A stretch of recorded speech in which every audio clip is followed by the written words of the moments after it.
Hello again. Welcome into Crew Call here on the Motor Racing Network. So glad you have joined us as we go into the garage area and talk to the folks that make the race cars go around the racetracks. We are having a ball. We're in the middle of the playoffs, and we're in the middle of chaos in the playoffs as well. Steve Post, pit reporter for the Motor Racing Network, joined by 25-time and championship-winning crew chief Todd Gordon. And woo, man, Todd, I'll tell you what, after that race at Texas, there is one group of happy people, and there are 11 groups of scared-to-death people. Yes. This is winning Texas.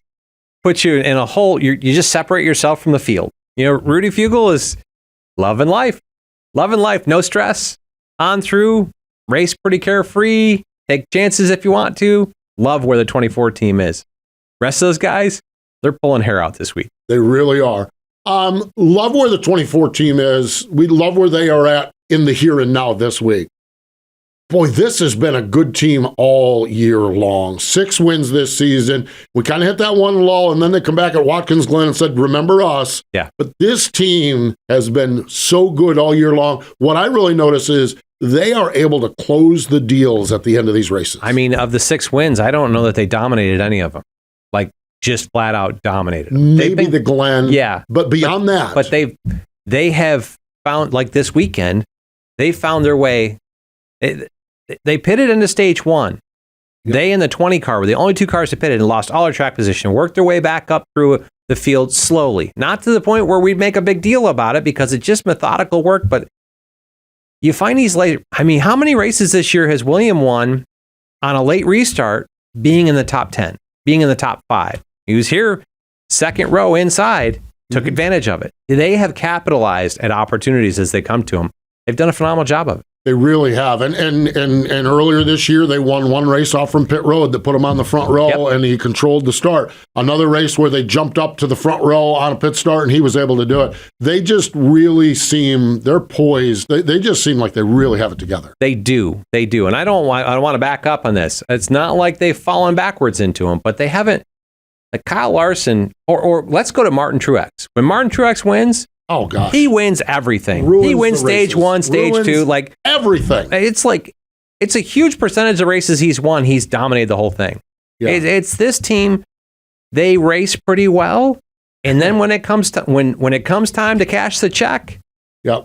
Rudy makes the call. The crew on pit road executes, and the driver gets it done. And that driver gets it done. So, and that's what you want going into a championship race. So, they're in a great position. They can, and Rudy's talked about it. He can focus on Vegas already. Yep, which is in the Todd Gordon hierarchy of races. Yep, Phoenix is the most important race. Yep, Vegas is the second most important race, and Texas is the third most important race.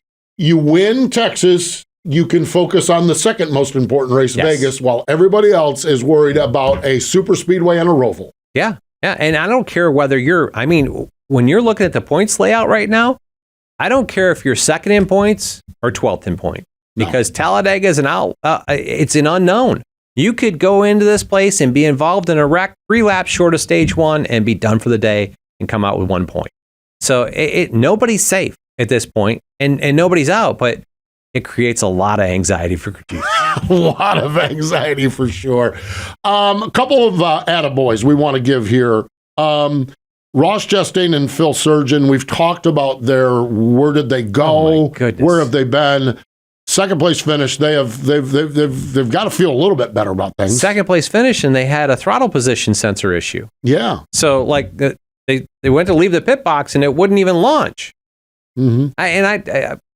I'd love to hear more of the details of it, but they finished second with an issue. With an issue, right. That's manufacturing your day. That's continuing to stay focused on out the front windshield, and they did a great job of it. Staying alive. That's what it is, staying alive. We've talked about this, it seems like every week, but what Booty Barker and Bubba Wallace have done in the last 10 weeks, 12 weeks has been remarkable. And yes, this one got away from them, but still a bad day. Was a third place finish. We talked about it. And I'll go to William Byron. He had to get 100 races under his belt before he got to this point. Yep. Chase Elliott, he had to get to 100 races under his belt. Finished second a lot of times. Gave up wins. It's just, you almost have to learn how to lose and learn how to win. And you don't do that when you're racing back in 10th. So the more opportunities that Bubba's got being up front, these guys have continued. I think Booty and Bubba are doing a great job of working together. And Bubba's hard on himself. He's the ultimate self-critic. But they just need to be in these positions as they continue to mature this program. They're going to figure out how to do this. Bubba made a mistake. And I think Bubba knows that. And he'll go back and look at it, and he'll be more knowledgeable of how to handle this next time it comes up. He didn't need to go down and try to block the 24. He hurt himself by doing that. Right.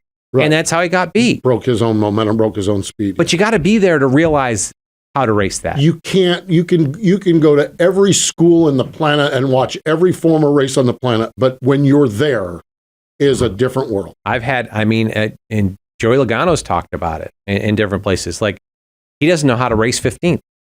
It's a different race to race at 15th than it is to race in the top 5. Like, they're just different. It's a different race to call. And these guys they're putting it together. They've done a great job, and I feel like they're playing on house money at this point. Those losses at Texas on Sunday afternoon will become wins somewhere down the road. So his failure was a third place finish. There's the other thing.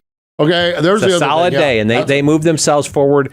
I think they were 14 below the cut line. Right, they're 2 below now. Right. Going to a place that I feel like that 23 car should be one of the favorites this weekend. Yeah, absolutely. Bubba could get down there and win again at Talladega.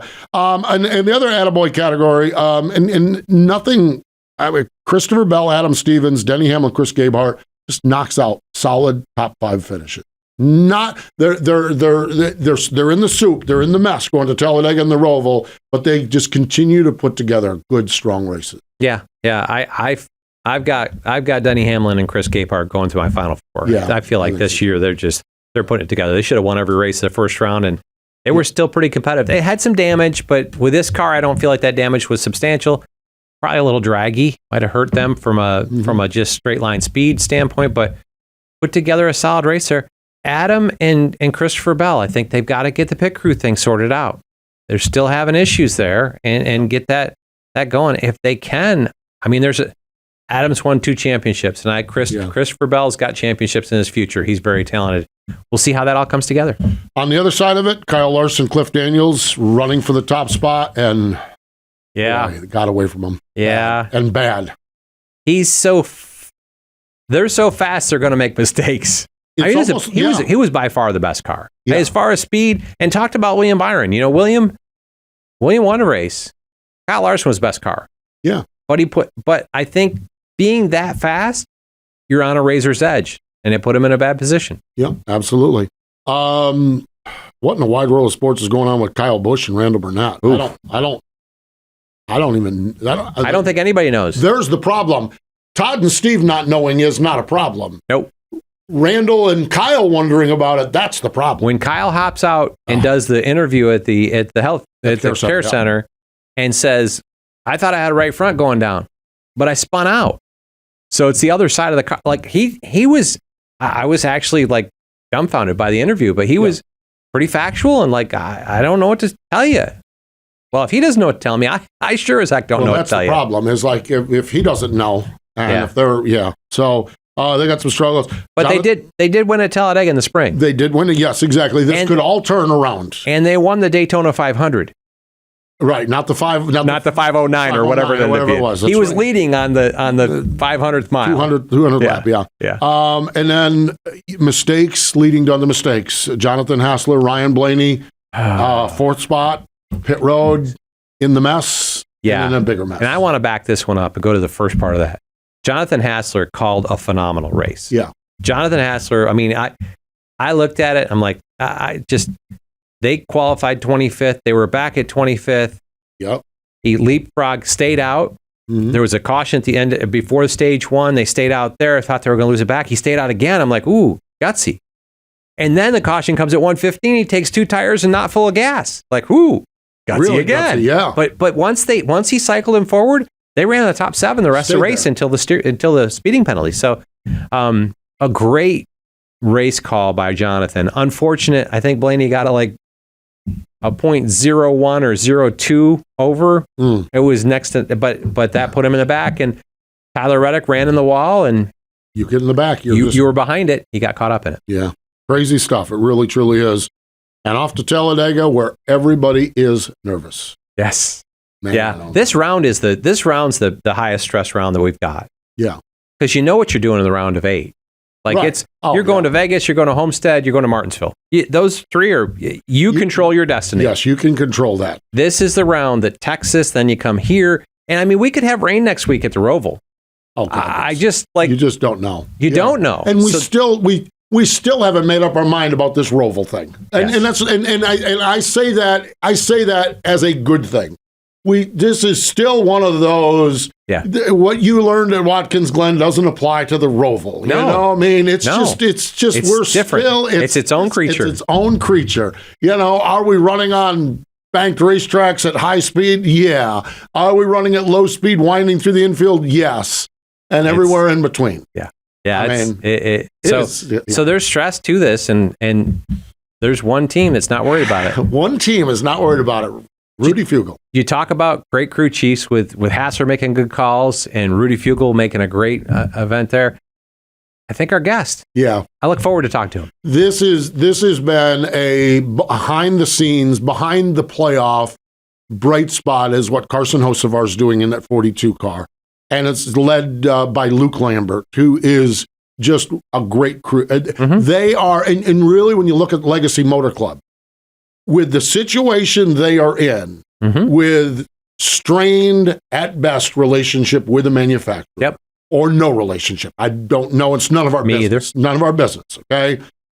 That 43 car is up front all the time now. The trajectory of the Legacy Motor Club program is upward, although you would think it'd be in decline. Right. And this 42 team with a driver that has 5 races. Yeah.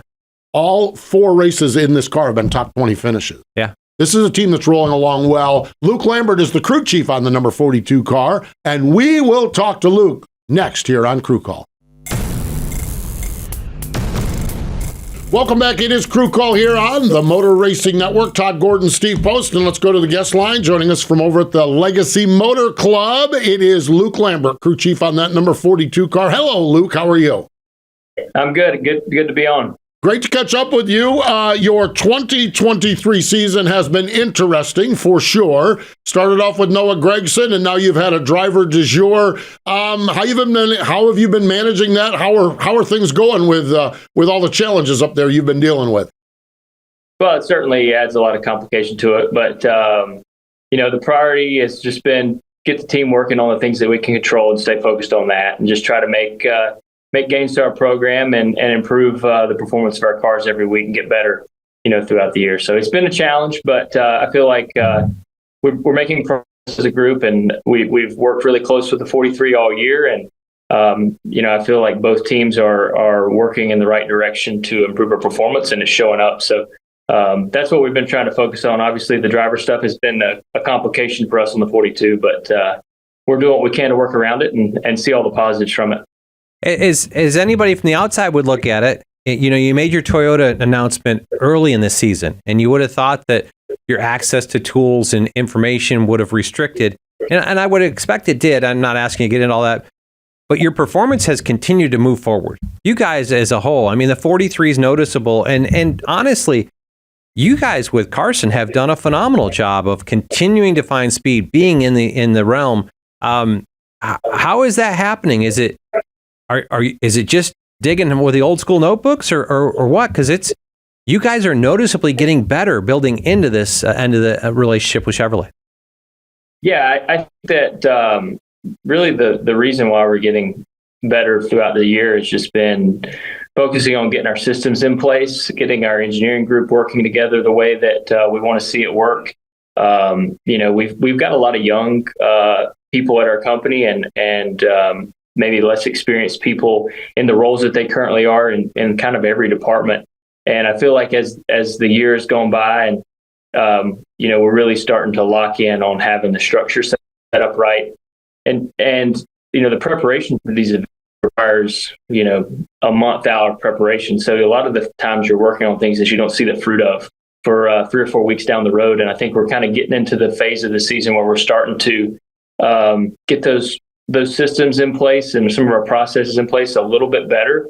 And so I think we're seeing a lot of that. And we are returning to some tracks that we've been to earlier in the year, or going to tracks that we have enough relative experience from similar style racetracks that we've got a little better notebook than we did at the start of the year.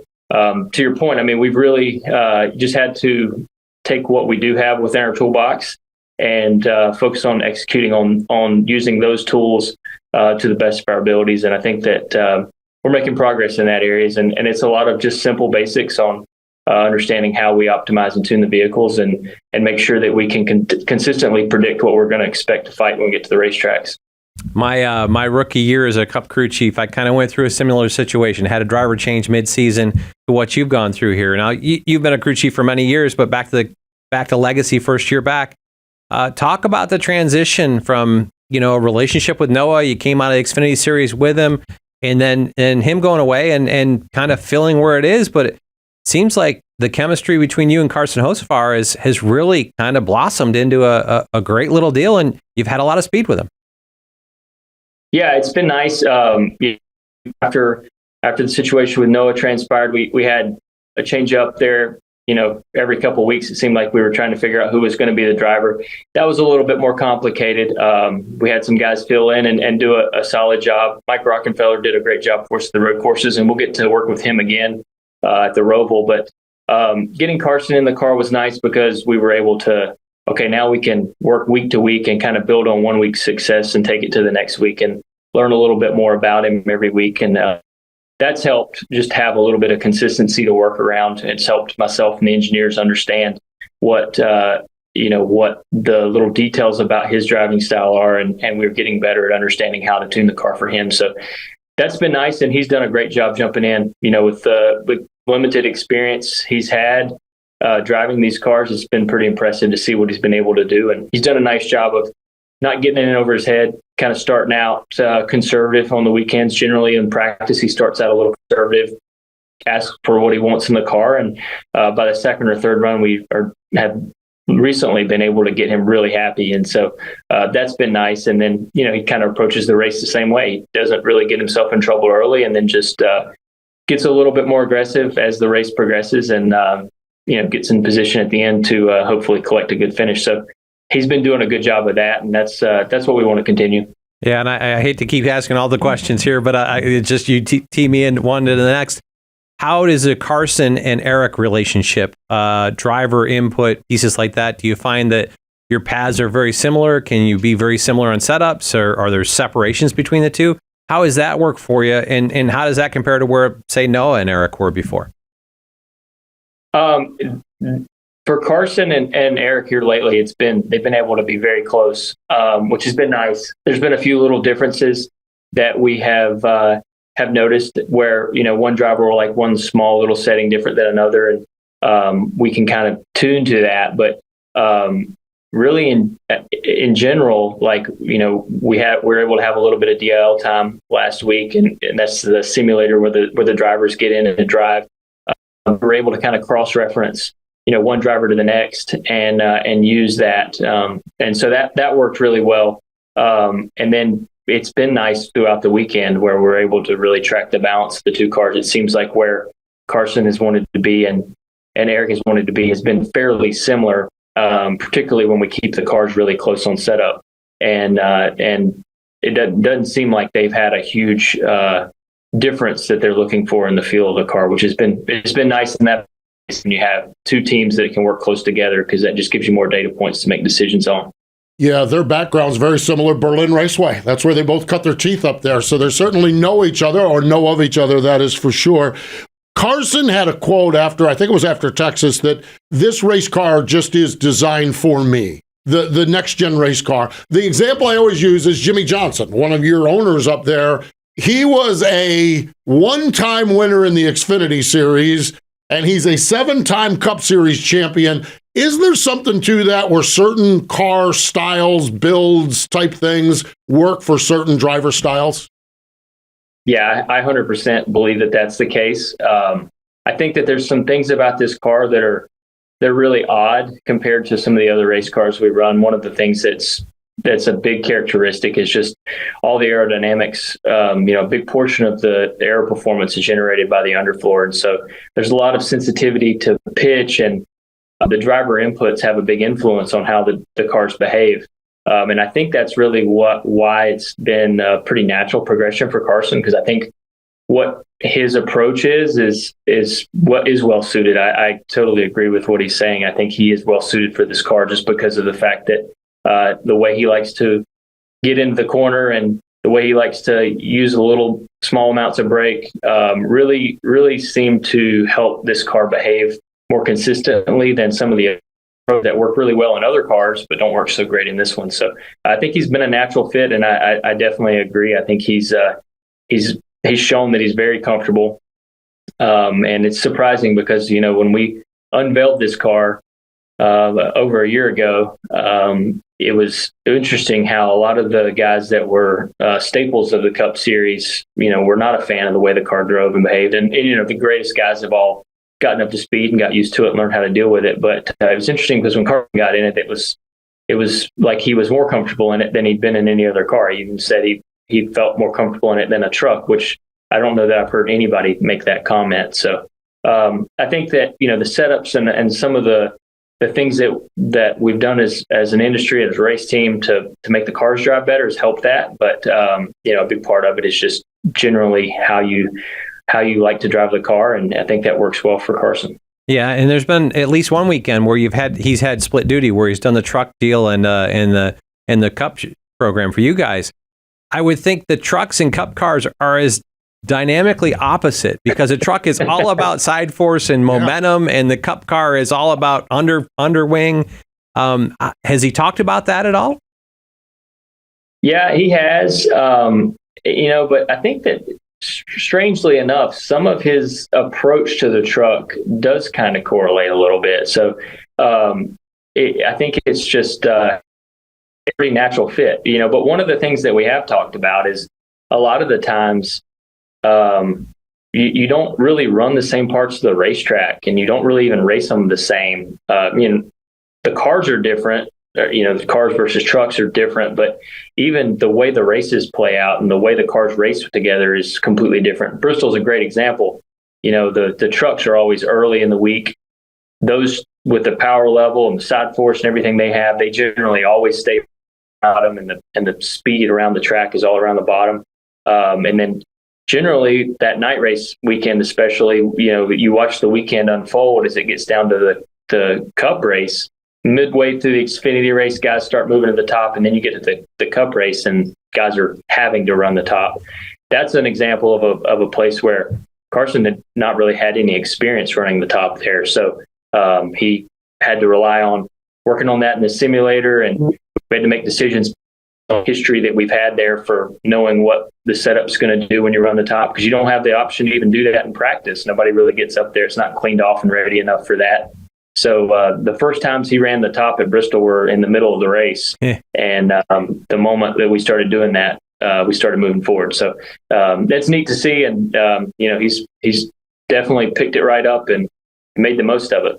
11th place finish at Bristol, his best finish of the year. That obviously speaks volumes as far as that goes. Speaking of drivers, as we start to look forward, though, winding the season down, of course, the playoffs for some guys, a strong finish for you guys and what you're talking about, but also when we look forward, John Hunter Nemechek coming over to your program and Toyota being involved in your program. Luke, what's your optimism as we start to put a bow around this year and you start to look forward to next year as well? Yeah, I'm very, very pumped about what we have in the future at Legacy. I think that everything after the season is going to definitely create a lot of work and effort that we're going to have to work through. But I think there's a lot of possibility and a lot of things that we're going to be able to receive as an organization from the manufacturer level. That's going to be helpful to us down the road. So that's going to be great. I think John Hunter is proving week in and week out that he's a fierce competitor. He's doing a great job in the Xfinity Series. So looking forward for the opportunity to work with him. I think that's going to be a great thing for the two teams. So, that's what we're looking forward to. But right now, it's just trying to focus on, what we can control, what's right in front of us. And just trying to make our race team better. And that requires everything that we do Monday through Sunday. And so that's what we've been focused on, and starting to see those results gives me even more confidence that we'll be able to use more resources when we're able to get them later on down the road. Talk about focusing on the task at hand. Upcoming this week, Talladega, and it seemed like everybody calls it a wild card, an unknown, having opportunities. What's your game plan going forward? And then I also heard NASCAR's kind of made another step to limit how much skew how much the cars can dog track down the straightaway. How's that going to affect the racing?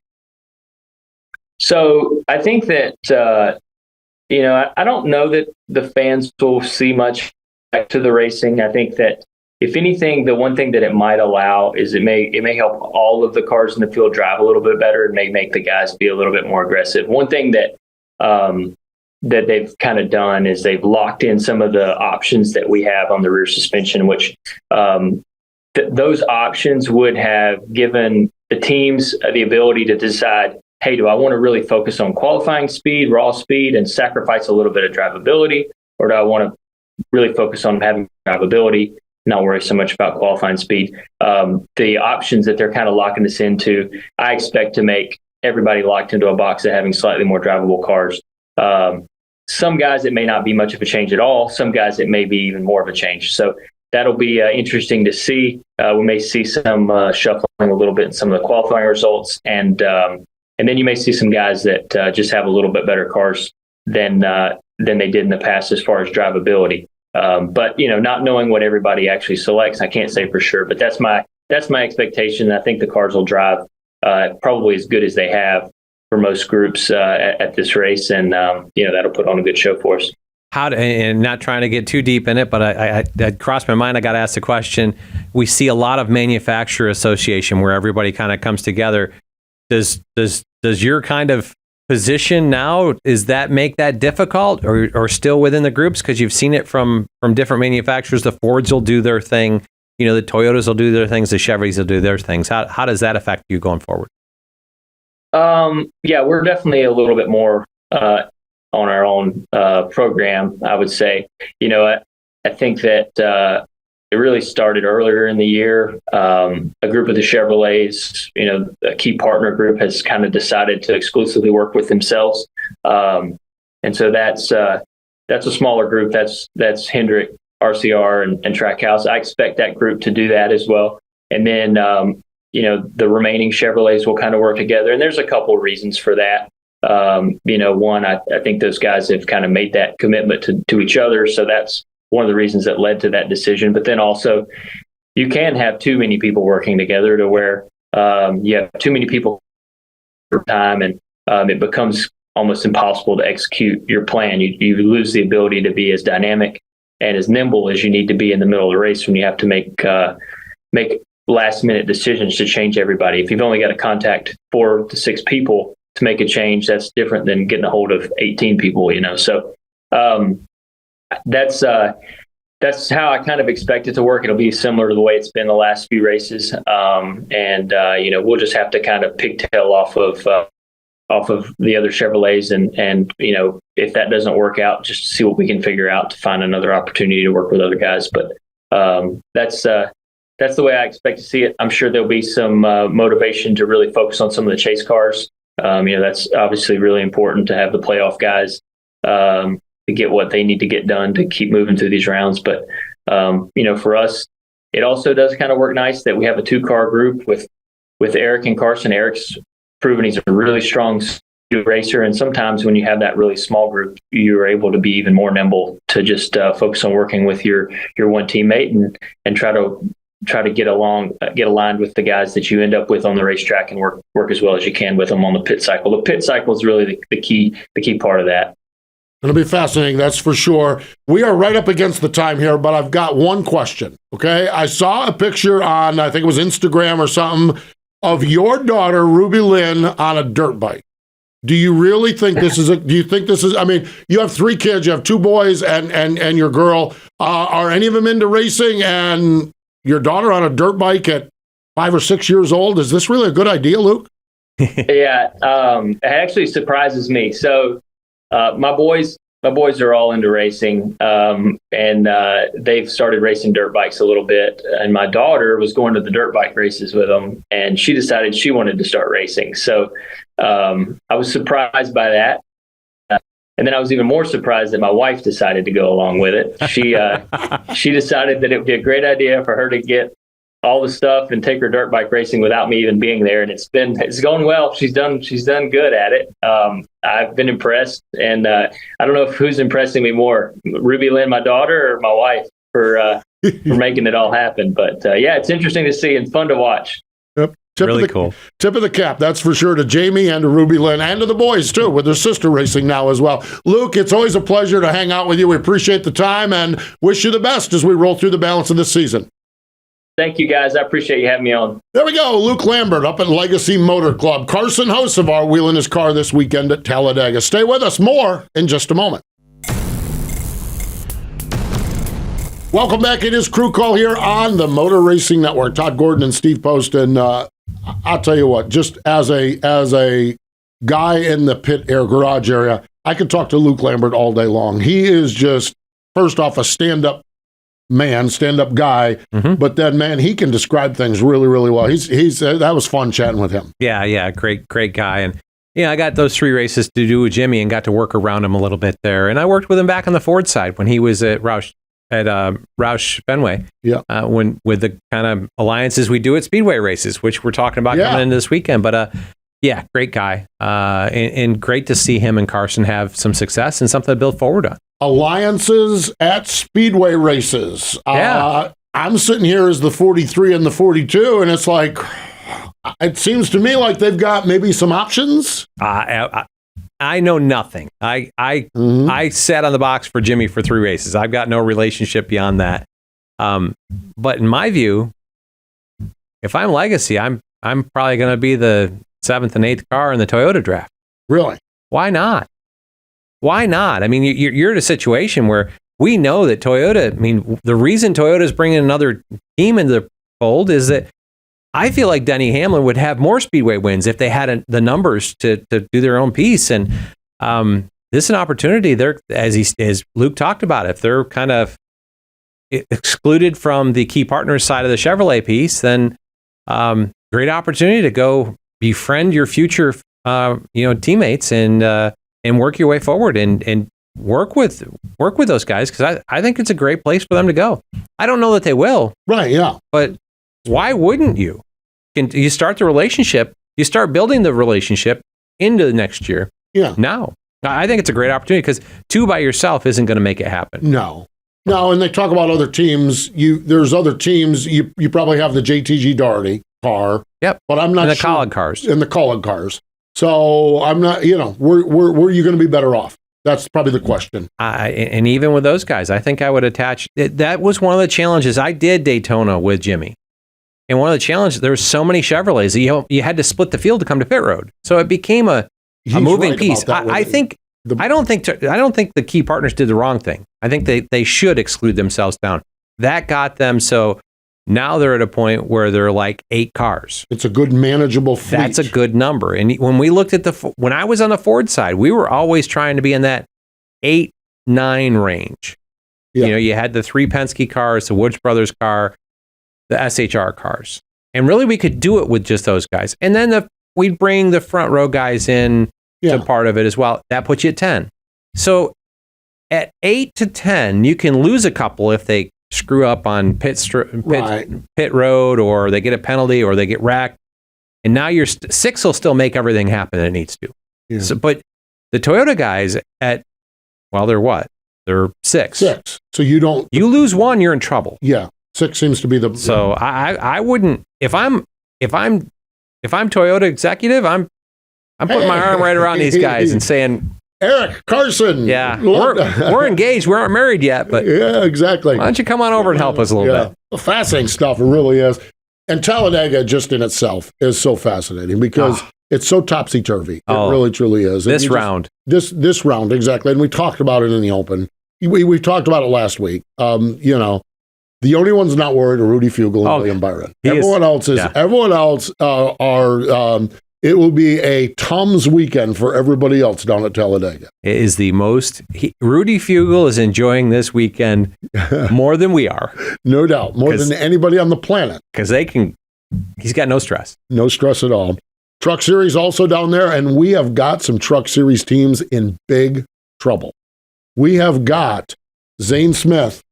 Yeah. We've got Zane Smith, Ben Rhodes, and Ty Majeski are out. And I don't mean out by a little bit, 30 or more points out.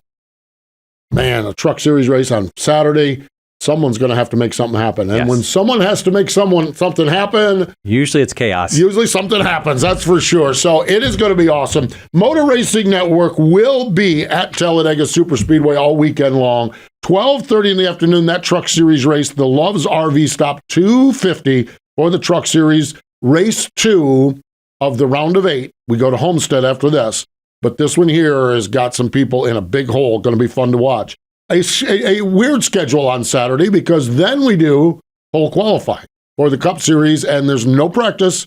Just climb aboard, go run your qualifying laps. That's at 4:30 Eastern time. And then on Sunday, it's the Yellowwood 500 for the NASCAR Cup Series. Race number 2 of the round of 12, and it's going to be fascinating to see what happens. So going to be fun, that is for sure. He's Todd Gordon. I'm Steve Post. And we appreciate you joining us. Thanks to Luke Lambert as well for joining us here this time on Crew Call.